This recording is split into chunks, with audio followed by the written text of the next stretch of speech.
لطفي عبد الحميد فنان متميز لم ينال حقه من التقدير ومحطات من حياته وأهم أعماله ومتى توفي. ولد لطفي عبد الحميد عام 1932، وفي مصادر أخرى عام 1930.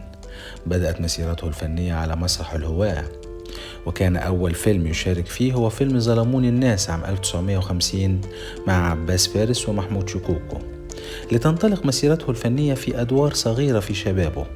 وبمرور السنوات بدأ يقدم أدوار أكبر، ومن أشهر أعماله دور شمعة أحد أفراد العصابة في فيلم بطل للنهاية عام 1963 مع فريد شوقي، دور سراقة بن مالك في فيلم هجرة الرسول عام 1964، دور شميعة المرابي في مسلسل علي الزيبق عام 1985 مع فاروق الفيشاوي، ودور زنانة أفندي في فيلم الوزير جاي عام 1986 مع سيد زيان وأحمد بدير، ودور والد فتحي في فيلم طيور الظلام عام 1995 مع عادل إمام.